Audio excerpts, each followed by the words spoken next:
ఈ ఒక్క రాత్రి జాగారం చేస్తే 7 జన్మల పాపాలు పోతాయట. ఓం నమ శివాయ జపంతో కోరికలు నెరవేరుతాయట. అవును, అదే మహాశివరాత్రి మహిమ. తెలుగు రాష్ట్రాల్లో లక్షలాది మంది భక్తులు ఒకేసారి హరహర మహాదేవ నినాదాలతో ఆలయాలను మార్మోగిస్తారు. కానీ ఈ శివరాత్రి రోజున తప్పక దర్శించాల్సిన ఆ పవిత్ర క్షేత్రాలు ఏవి? ఎక్కడ జరిగే ఉత్సవాలు అత్యంత వైభవంగా ఉంటాయి? ఇప్పుడు మనం తెలుసుకోబోతున్నాం తెలుగు రాష్ట్రాల్లో మహాశివరాత్రి ఉత్సవాలు జరిగే ప్రసిద్ధ శివాలయాల గురించి. చివరి వరకు చూడండి, ఎందుకంటే లిస్టులో మీకు తెలియని ప్రత్యేక ఆలయం కూడా ఉంది. శ్రీశైలం శ్రీ బ్రహ్మరాంబ సమేత మల్లికార్జున స్వామి. ఆంధ్రప్రదేశ్లోని నల్లమల అరణ్యాల మధ్యలో ఉన్న శ్రీశైలం భారతదేశంలోని 12 జ్యోతిర్లింగాల్లో ఒకటి. ఇక్కడ శివుడు మల్లికార్జున స్వామిగా, పార్వతీదేవి భ్రమరాంబికగా దర్శనమిస్తారు. మహాశివరాత్రి రోజున ఇక్కడ జరిగే లింగోద్భవ కాలాభిషేకం అత్యంత పవిత్రంగా భావిస్తారు. అర్ధరాత్రి సమయంలో చేసే ఈ అభిషేకం చూడ్డానికి వేలాది మంది భక్తులు క్యూలో నిలుస్తారు. అలాగే శివపార్వతి కళ్యాణం కూడా ఎంతో కనువిందుగా నిర్వహిస్తారు. పురాణాల ప్రకారం కుమారస్వామి కోపంతో క్రౌంచ పర్వతానికి వెళ్లిపోయినప్పుడు శివపార్వతులు అక్కడికి వచ్చి నివసించారనేది కథ. అందుకే శ్రీశైల క్షేత్రాన్ని దర్శిస్తే కుటుంబ సౌఖ్యం కలుగుతుందని నమ్మకం. శ్రీకాళహస్తి వాయులింగ క్షేత్రం.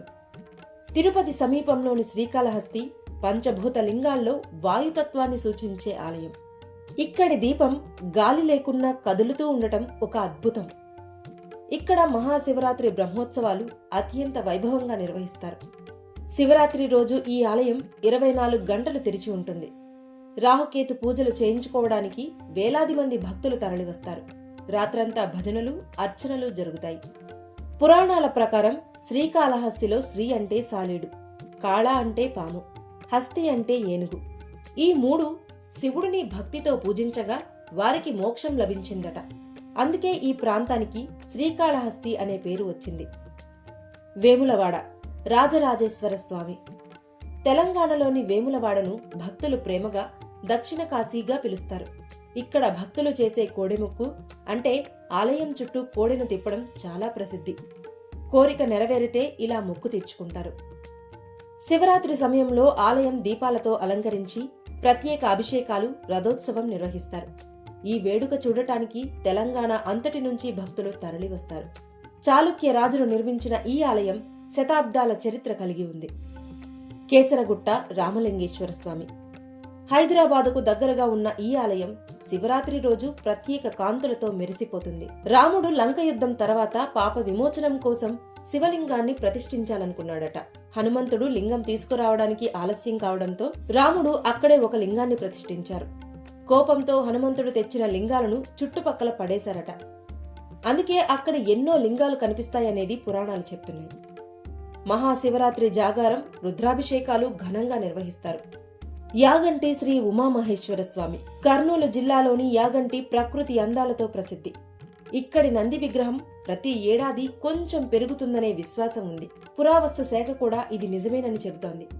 శివరాత్రి రోజు ఇక్కడి గుహల్లో జరిగే పూజలు, దీపాల వెలుగు, కొండల మధ్య ప్రతిధ్వనించే మంత్రాలు భక్తులకు ఒక విభిన్న అనుభూతిని ఇస్తాయి. పంచరామ క్షేత్రాలు. ఆంధ్రప్రదేశ్లోని 5 ప్రసిద్ధ శివాలయాలను పంచరామ క్షేత్రాలుగా పిలుస్తారు.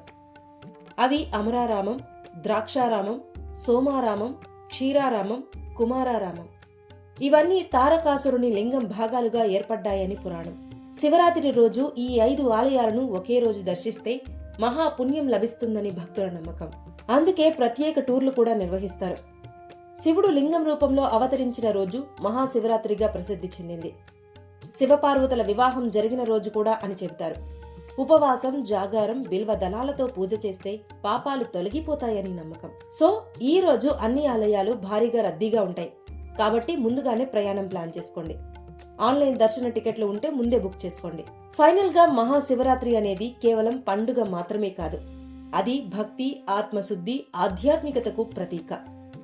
తెలుగు రాష్ట్రాల్లోని ఈ ప్రసిద్ధ శివాలయాలను సందర్శిస్తే మనసుకు ప్రశాంతత లభిస్తుంది.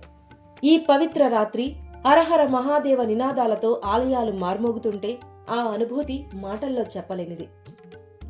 ఈ శివరాత్రి రోజున మీరు ఏ క్షేత్రానికి వెళ్తున్నారు?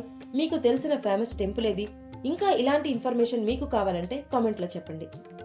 వీడియో నచ్చితే లైక్ చేయండి. మరిన్ని ఆధ్యాత్మిక కథనాల కోసం మా ఛానల్ను సబ్స్క్రైబ్ చేయడం మర్చిపోవద్దు.